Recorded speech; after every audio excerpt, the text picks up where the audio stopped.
Sabe, dentro de todo e qualquer aparelho eletrônico que a gente usa, existe um verdadeiro herói anônimo. Um componente que é absolutamente essencial, mas que quase nunca ganha os créditos.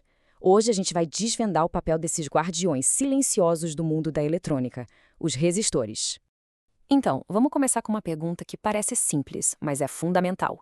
Por que a gente não pode só pegar as coisas e ligar direto na tomada ou na bateria? A resposta, em uma única palavra, é controle. Sem controle, o resultado seria, bom, um verdadeiro caos. E aqui está o porquê.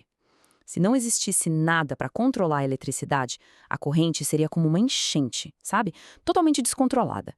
O fluxo de elétrons ia ficar tão violento que os fios simplesmente superaqueceriam e, puff, queimariam. É o caos elétrico total.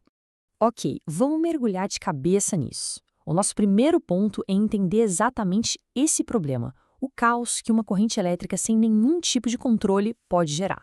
A solução para esse caos todo tem um nome: resistência. Por definição, é a propriedade de um material que limita, que restringe o fluxo de corrente. Pensa nela como um freio, garantindo que só a quantidade certa de energia chegue aonde precisa ir. Uma analogia que ajuda muito a entender isso é pensar em água. Um fluxo de elétrons sem resistência é tipo uma barragem que arrebenta. Agora, um circuito com resistência, aí é como a água fluindo por um cano mais estreito, com os obstáculos no caminho, a resistência controla o fluxo e aí sim ele se torna gerenciável e útil para a gente. Agora que a gente já entendeu o problema e o conceito da solução, vamos conhecer os heróis que botam a mão na massa e fazem esse trabalho acontecer, os próprios resistores. E eles não são todos iguais, não. Existem vários tipos e tamanhos, cada um para uma finalidade. Entre os mais comuns, a gente tem os resistores de fio, que são bem robustos, os de carbono ou grafite, que estão em todo lugar, e os variáveis, mais conhecidos como potenciômetros, que a gente pode ajustar. E aqui dá para ver a diferença na prática. À esquerda, os resistores de fio, maiores, mais parrudos, feitos para aguentar mais potência e, claro, dissipar mais calor, porque frear eletricidade gera calor, né? Já à direita, a gente tem os pequenos resistores de carbono, os verdadeiros operários que a gente encontra aos milhares nas placas de circuito de tudo que é aparelho. Agora, o que é muito legal nesse tipo aqui é a flexibilidade dele. Os potenciômetros ou resistores variáveis dão controle pra gente. É só pensar no botão de volume de um rádio antigo. Quando se gira aquele botão, na verdade se está ajustando a resistência lá dentro e com isso o volume do som aumenta ou diminui. Certo, mas como é que a gente sabe o valor de um componente tão pequeno? Não vem um número escrito nele. Em vez disso, eles usam uma linguagem secreta, um código de cores. E é esse código que a gente vai decifrar agora.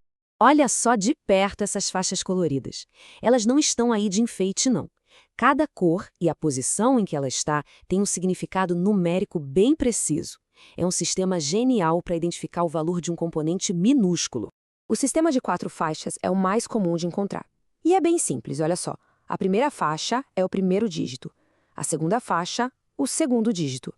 A terceira faixa é o que a gente chama de multiplicador, ou seja, ela diz quantos zeros a gente tem que adicionar no final. E a quarta faixa, bom, essa fala sobre precisão. E aqui está o pulo do gato. É muito, mas muito difícil fabricar um resistor com valor exato. Então a tolerância, que é indicada por essa quarta faixa, nos diz qual é a margem de erro. Por exemplo, uma faixa dourada significa que o valor real do resistor pode ser 5% maior ou 5% menor do que o valor que está marcado nele. Vamos ver um exemplo prático para ficar claro. Nesse resistor aqui, a gente tem marrom, que vale 1. Depois, preto, que vale 0. Juntando os dois, formamos o número 10. A terceira faixa, que é ouro, é um multiplicador especial, que significa multiplicar por 0,1. Então, 10 vezes 0,1 dá 1 ohm. Moleza, né? Beleza. Agora que já entendemos o que eles são e como identificar o valor deles, vamos ver como os resistores trabalham em equipe.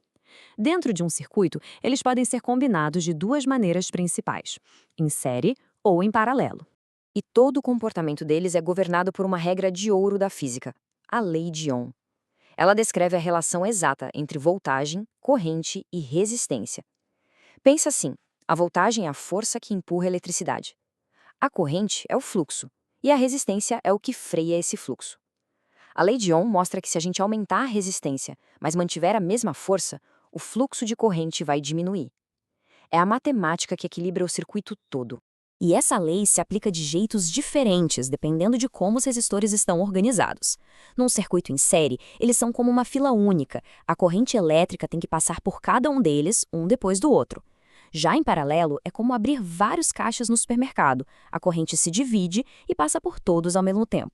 Dá uma olhada no fluxo. Em série, a corrente tem um só caminho, uma estrada de mão única. Se um componente quebrar, o circuito se abre e tudo para de funcionar. O exemplo clássico são aquelas luzinhas de Natal antigas, sabe? Uma queima e a fileira toda apaga. É por isso que fusíveis são colocados em série, para que eles queimem e protejam o resto do aparelho. Agora, no circuito em paralelo, a história é bem diferente. A corrente se divide, como um rio que se abre em vários braços. Um pouco do fluxo vai por um caminho, outro pouco vai por outro. Se uma lâmpada queimar e interromper um desses caminhos, as outras continuam acesas. É exatamente por isso que a fiação de uma casa é toda em paralelo. Cada tomada é um caminho independente. E é aqui que a gente vê a genialidade da eletrônica moderna. Os circuitos de verdade raramente são só em série ou só em paralelo. Eles são uma combinação super inteligente dos dois, criando redes complexas para controlar a eletricidade com uma precisão absurda. E é a capacidade de miniaturizar milhões desses pequenos guardiões que permite a gente ter aparelhos tão pequenos e tão poderosos. Bom, estamos chegando ao final da nossa análise e é a hora de reconhecer o legado desse componente tão, mas tão essencial. O resistor é, sem a menor dúvida, o herói anônimo da era digital. Eles são, de fato, os guardiões silenciosos. Sem eles, não existiria controle. Sem controle, não existiriam circuitos. E sem circuitos, bom, o mundo moderno que a gente conhece com smartphones, computadores e toda a tecnologia simplesmente não existiria.